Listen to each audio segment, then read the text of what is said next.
అంటే జనరల్‌గా ఈ టైంలో ఇంత టెక్నాలజీ పెరిగినప్పుడు బుక్స్ చదవడం అనేది చాలా అరుదుగా కనపడతారు. చాలా తక్కువ మందే ఉంటారు బుక్స్ చదవడం. అలాంటప్పుడు మీరు ఈ బుక్ స్టాల్స్ ఓపెన్ చేసి అది సేల్స్ పెంచడం అనేది చాలా నిజంగా అభినందించదగ్గ విషయమే. సో, ఈ యూత్‌కి సంబంధించిన బుక్స్ ఎలాంటి బుక్స్ కొంటారు సార్ వాళ్ళు? ఎక్కువగా యూత్ కూడా వస్తారు అని అంటున్నారు. సో, యూత్‌కి ఎలాంటి అట్రాక్ట్ అయ్యే బుక్స్ ఉంటాయి మీ దగ్గర? ఈ మధ్య ఎప్పుడు వచ్చిన జనరేషన్ అంటే ప్రేమ సంబంధించిన పుస్తకాలు కొంతమంది కొంటున్నారు. వాటికి సంబంధించి ఎట్లా ఉంది ట్రాజడీ అవి ఉంటాయి కదా, అవి కొంటున్నారు. ఓకే. కొంతమంది ఏంటంటే ఇప్పుడు అనుబంధాలు, ఇప్పుడు కుటుంబ సంబంధించిన అనుబంధాలు ఉంటాయి కదా, నా తమ్ముడు చెల్లి ఇవన్నీ ఆ సంబంధించిన కొన్ని నవల్స్ అవి వస్తుంటాయి. వాటిని కూడా తీసుకుంటానికి వస్తున్నారు యూత్. చదువుతా అంటే ఇంతకుముందు పూర్వం బంధాలు ఉమ్మడి కుటుంబాలు ఉండే కదమ్మా, ఇప్పుడు అవి లేవు. అవును.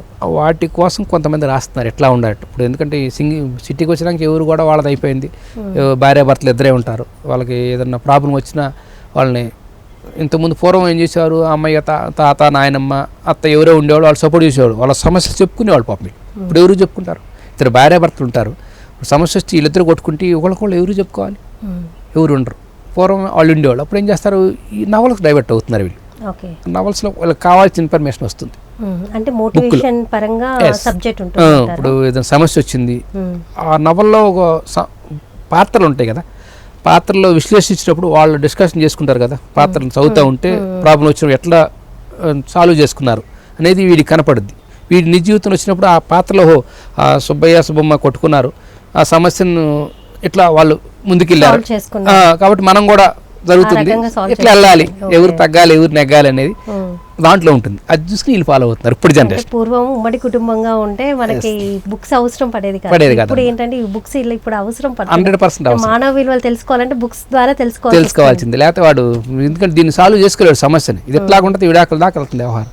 ఇట్లా కాకుండా ఏం చేయాలంటే మనం ఇప్పుడు ఈ పుస్తకాలు చదవటం వల్ల ఆ పుస్తకంలో వీళ్ళ సమస్య ఉంటుంది ఎక్కడో చాట, దాన్ని వీళ్ళు రెటిఫై చేసుకున్నారు జీవితంలో. నేను తగ్గాలి, మా భర్త ఎట్ట అన్నాడు కాబట్టి ఆయన నేను ఎదురుకుండా నేనే సైలెంట్ అయిపోయి మా వారు రాగానే ఏమండి టీ తావాలి కాఫీ తావాలి కొంచెం ఆయన ఆ పాత్రలు ఎట్లా ఉందో ఆమె యాక్ట్ చేసింది అనుకో, భర్త కూడా సరే మా భార్య మంచిదండి, ఆమెకి ఏమైనా దేవాలి, వస్తా మల్లెపూలు తేవాలా, ఏదో ఒకటి చీర తేవాలని ఆలోచించి మారతాడు.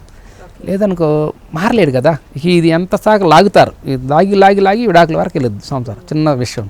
అందుకని ఈ పుస్తకం చదవటం వల్ల ఏంటంటే వాళ్ళ మార్పు వస్తుంది. ఒకరికి వచ్చితే ఆటోమేటిక్ రెండో వాళ్ళకి కూడా మారిపోతారు. ఒకళ్ళు చదివినా చాలు, ఇద్దరు చదవకపోయినా భార్యాభర్త ఒకళ్ళైనా పుస్తకం చదివినా వాళ్ళ జీవితాన్ని సుఖవంతంగా చేసుకోవచ్చు. ఈ జ్యోతిష్య పరంగా ఆస్ట్రాలజర్ పరంగా వాళ్ళు ఎలా బుక్స్ కొంటారు? అంటే వాళ్ళు ఏంటంటే వాళ్ళ సాధన చేయడానికా నేర్చుకోవడానికా ఎలా?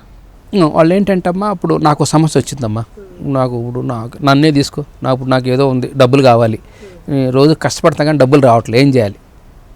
రోజు కష్టం చేస్తున్నా, పొద్దున్న సాయంత్రం దాకా నేను చాకరీ చేస్తున్నా కానీ కలిసి రావట్లేదు, ఎందుకు జరుగుతుంది, ఎక్కడ జరుగుతుంది లోపం, ఎక్కడ జరుగుతుంది? దానికోసం ఏం చేయాలి, మనం తీసుకోవాలి, జాతక చక్రం ఉంటుంది, అది తీసుకుని మనకి ఏం ప్రాబ్లం ఏముంది, ఏ దశ నడుస్తుంది, ఆ దశకి మనం ఏం చేసుకోవాలి రెమెడీ.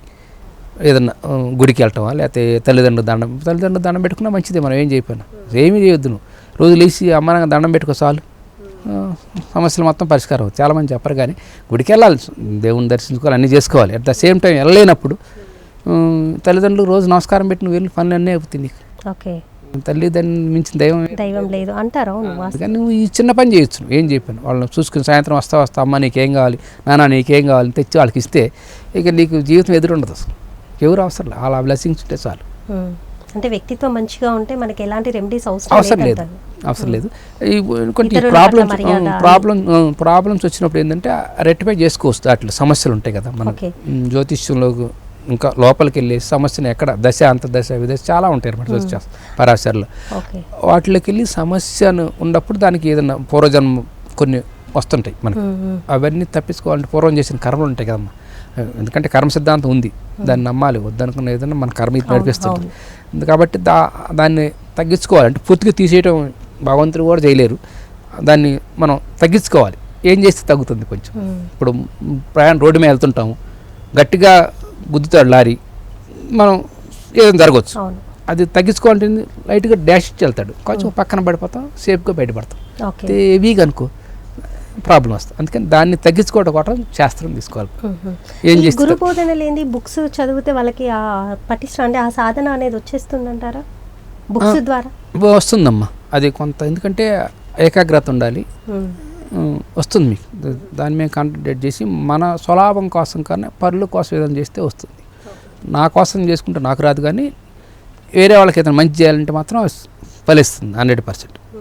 మనం ఏంటంటే ఇప్పుడు మీరు ఉండారమ్మా, నాది నేను చూసుకోకుండా మీకు ఈ అమ్మాయికి మంచి జరగాలనుకున్నాను అనుకో, నేను చేసింది మీకు మంచి జరుగుద్ది. నేను చెడుగా ఆలోచించి ఏం చేశాను అనుకో, అది అవ్వదు.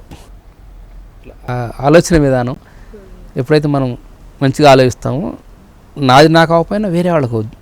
ఎందుకు అవ్వదంటే నాది నాకు పారాసెట్ వైద్యాన్ని పని రాదని మనం చేసుకోలేము, మనం ఇంకోళ్ళు చెప్పాలి. మన జాతకాన్ని మనం చూసుకోలేము, వేరే వాళ్ళు చెప్పాలి. అట్లాగే వేరే వాళ్ళకి అవుతుంది మనం చెప్తే. కొన్ని జ్యోతిష్యం ఎట్లా రాసిందనమాట ఋషులు జ్యోతిష్యపరంగా మన మహర్షులు కానీ గురువులు కానీ చెప్పింది ఏంటంటే ఇది చెప్పారు.